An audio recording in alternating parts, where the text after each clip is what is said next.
The Millionaire Fastlane, Crack the Code to Wealth and Live Rich for a Lifetime by M.J. Demarco. Chapter 13, The Futile Fight, Education. The only thing that interferes with my learning is my education. Albert Einstein.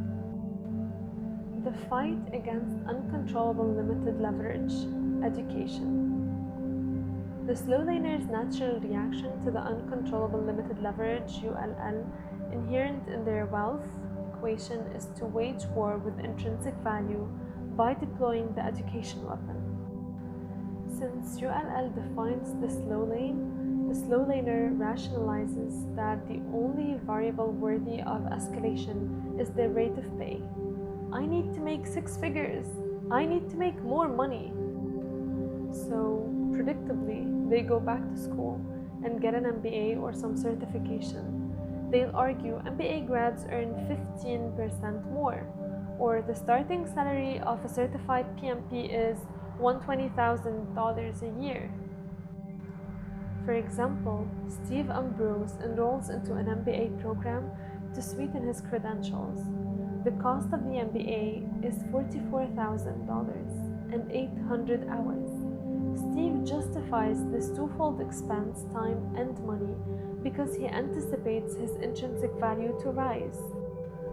Upon completion, Steve expects to be worth more to his company and worth more in the competitive marketplace. Unfortunately, he still trades his time for money, just at a higher rate, yet still uncontrolled and unleveraged. Another example is my friend who enrolled in a project management certification class that ate 5 8-hour Saturdays from her life and cost $2,700. Her goal? A project management credential that would raise her intrinsic value in the marketplace. As a certified project manager, she exposes herself to new opportunities at higher grades of pay, but still, a trade of time for money. Whether consciously or not, the slow laner believes that elevating intrinsic value can create wealth. Want to be highly paid right out of college? Go to medical school and become a doctor. As a physician, your intrinsic value is now worth $200 per hour. Become an engineer, a lawyer, or an accountant, all highly paid professional salaried positions. Typically, a formal college education is used to serve slow lane purposes, an explicit attempt to raise intrinsic value. Fight that intrinsic value variable. Not all education is created equal. The problem with formal education used to raise intrinsic value is that it's ungodly expensive in time and money. Not a week goes by when I don't hear about some freshly minted MBA graduate who struggles to pay his student loans while working a mid-grade job he could have gotten out of high school. Debt that traps you to a job is not good debt.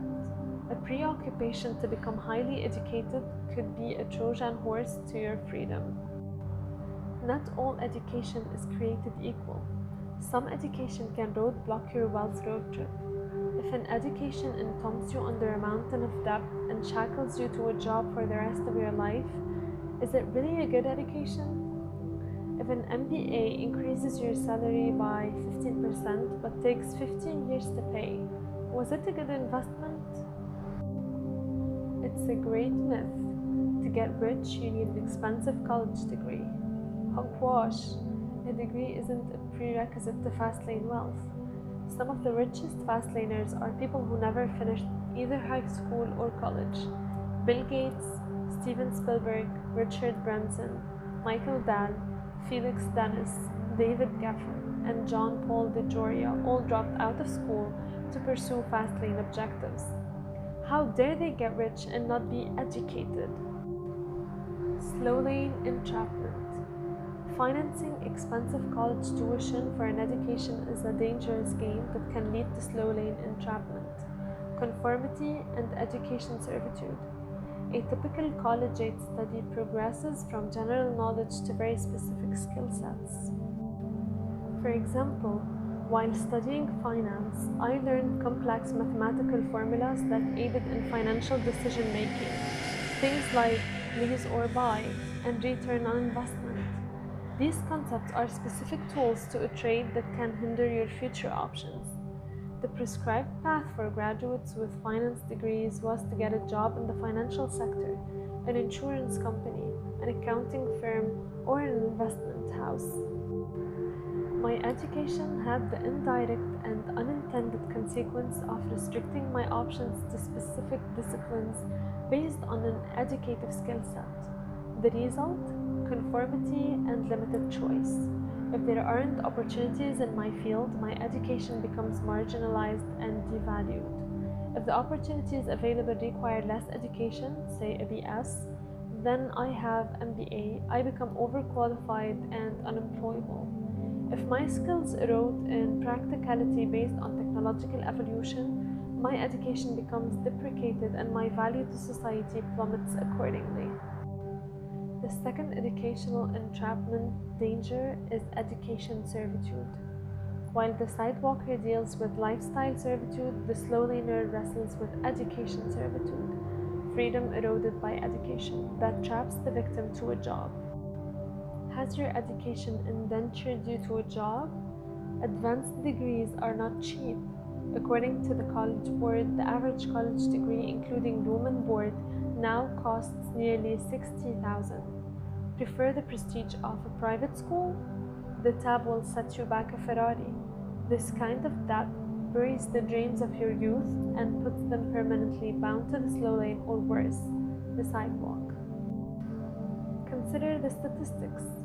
In 2007, the Washington Post reported that, according to Nellie Mae, the big student loan service provider, by the time college students are seniors, 56% of them will have 4 or more credit cards with an average balance of $2,864.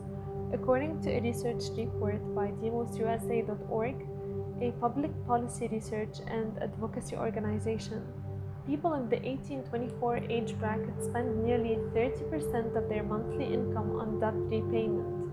This is double from 20 years ago. A survey of college borrowers found that the average college senior graduated with nearly $19,000 in student loan debts, and graduate degree pursuers more than $45,000. A 2007 Charles Schwab survey revealed that teenagers believe when they get older they will earn an average salary of $145,000. The reality? Adults with a college degree earned an average of $54,000. Unfortunately, the future isn't so bright that you have to wear shades. The truth behind reality and expectation is about a $100,000 chasm. This disparity might explain why the debts of our youth have exploded as they bridge their reality to expectation. If I can't make $145,000, I can look like I make $145,000. The best excuse people have for not having wealth is, I don't have time. Well, why don't you have time? Because you have a job. Why do you have a job? Because you need one. Why do you need one? Because you have bills to pay. Why do you have bills to pay? Because you have debt. Why do you have debt? Oh yes, because you went to school for 6 years and have 6 figures in student loans. If you financed your advanced education with debt, the debt automatically becomes parasitic and traps you into forced job servitude, and that destroys freedom. While you might earn more, work is forced to save off the debt. The debt is parasitic because it fails to free time and instead creates indentured time. Sadly, the parasitic debt is unforgiving and isn't sympathetic to the source.